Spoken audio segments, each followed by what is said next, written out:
Traders, kembali lagi di DMAC Forex Insight bersama saya Devi selaku host di sini dan ada Miss Mary Putri selaku narasumber trading analis di DMAC. Di episode kali ini kita akan membahas volatilitas pasar dan peluang trading minggu ini.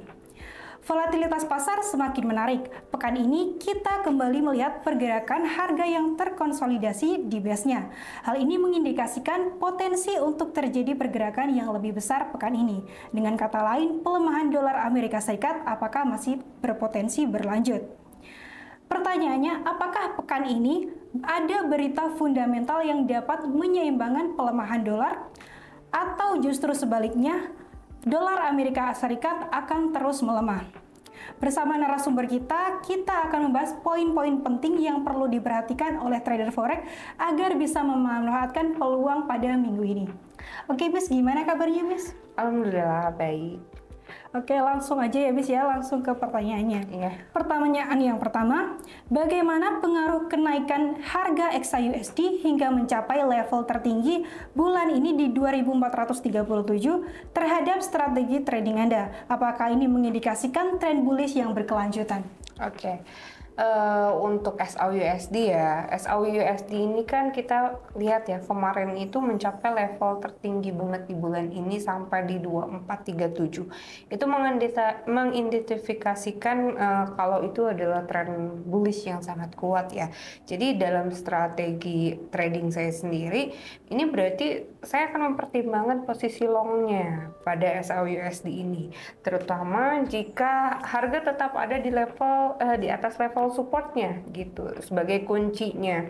Namun saya juga harus waspada nih karena terhadap adanya potensi teknikal dan juga memastikan stop loss di tempat yang baik untuk melindungi keuntungan juga walaupun pergerakannya lagi bullish seperti ini. Oke, next pertanyaan yang kedua. Dengan Bank of Japan, Governor Ueda berbicara minggu ini. Bagaimana Anda melihat potensi dampaknya terhadap JPY dan pasar forex secara keseluruhan? Oke, kalau misalkan untuk dari pernyataan BOJ ya, Governor Ueda itu bisa memberikan petunjuk sebetulnya. Yang penting mengenai kebijakan moneter Jepang. Jadi ada indikasi perubahan kebijakan JPY yang bisa mengalami volatilitas yang signifikan. Sebagai trader, kalau saya lebih mengawasi ya pernyataan ini untuk menentukan arah sebagai selanjutnya JPY mau kemana gitu. Oke, pertanyaan yang ketiga, dengan rilis data CB Consumer Confidence dari Amerika Serikat, bagaimana Anda melihat kepercayaan konsumen Amerika Serikat ini mempengaruhi nilai tukar US dollar dan sentimen pasar saat ini? Oke, untuk rilis data dari CB Customer Confidence ya dari AS itu sangat penting karena mencerminkan kepercayaan gitu konsumen terhadap ekonominya. Kepercayaan yang tinggi dan juga dapat menguatkan USD juga karena mengidentifikasi pengeluaran yang lebih kuat, sementara kepercayaan yang sangat rendah itu akan lebih menekan USD gitu. Jadi saya akan mengamati data ini tuh melihat potensi pergerakannya terhadap USD seperti apa kayak gitu. Oke, next. Data CPI year/year dari Australia akan dirilis minggu ini. Bagaimana Anda memperkirakan pengaruh data ini terhadap AUD dan apakah ini bisa menjadi pemicu untuk penguatan lebih lanjut? Oke, kalau untuk data CPI dari Australia itu akan memberikan gambaran sebetulnya mengenai inflasi dan dapat mempengaruhi kebijakan juga moneter Reserve Bank of Australia. Jadi jika CPI itu lebih tinggi dari perkiraannya, AUD mungkin akan menguat. Itu karena ekspektasi pengetakan kebijakan moneter akan memperhatikan hasil ini untuk peluang trading pada AUD. Oke, next. Pekan ini kita akan melihat rilis Jerman Payroll CPI.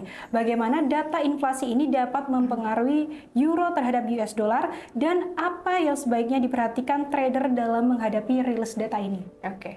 Untuk Jerman Prelim CPI adalah indikator utama untuk inflasi di zona euro. Jadi data yang lebih tinggi dari perkiraan dapat menguatkan euro terhadap USD karena meningkatkan ekspektasi pengetatan kebijakan moneter oleh European Central Bank atau ECB-nya.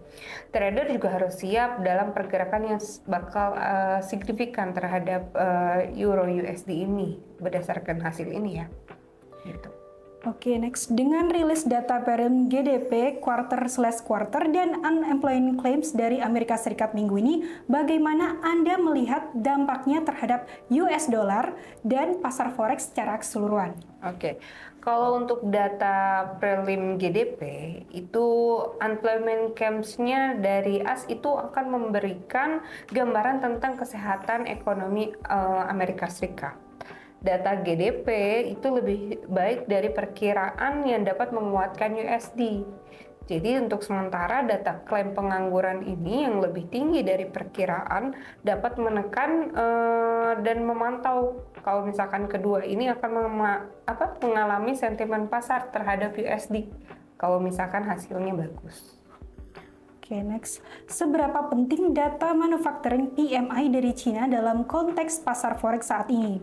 Bagaimana data ini dapat mempengaruhi persepsi terhadap pertumbuhan ekonomi global dan pasangan mata uang yang terkait? Oke, untuk data manufacturing PMI dari Cina penting, itu sangat penting karena mencerminkan kondisi ekonomi negara tersebut. Jadi dapat mempengaruhi persepsi terhadap pertumbuhan ekonomi secara global. Terus data yang lebih baik juga itu akan memperkirakan dapat meningkatkan sentimen yang positif terhadap ekonomi global dan juga menguatkan mata uang terkait AUD dan juga New Zealand. Last question, dengan mempertimbangkan semua data ekonomi yang akan dirilis pekan ini, apa strategi trading Anda yang direkomendasikan untuk memanfaatkan volatilitas pasar, khususnya dalam pasang mata uang utama dan emas? Oke, untuk mengingat banyaknya data ekonomi yang bakal rilis ya, saya merekomendasikan strategi trading yang fleksibel dan berbasis pada data. Gitu. Jadi kita ngikutin data dulu, tinggal tunggu dulu datanya seperti apa. Karena untuk pasangan mata uang utama seperti euro terhadap USD, GBP terhadap USD, trader harus siap nih untuk memanfaatkan pergerakan-pergerakan yang cepat pada saat rilis gitu. Karena data CPI, PMI, dan keputusan FOMC untuk emas ini mengingat tren bullish kan pada saat ini gitu. Posisi long tetap menarik sih sebetulnya. Tapi terutama jika harga terus mendekati atau melebihi level baru atau level tertinggi yang baru. Jadi pentingnya di sini untuk disiplin dulu aja manajemen resiko karena dengan pergerakan sekarang yang lagi rally ini kita harus benar-benar ketat dengan stop loss dan juga mempunyai posisi yang sesuai. Oke. Nah, itu tadi inti dari episode kita kali ini. Semoga bermanfaat dan salam profit.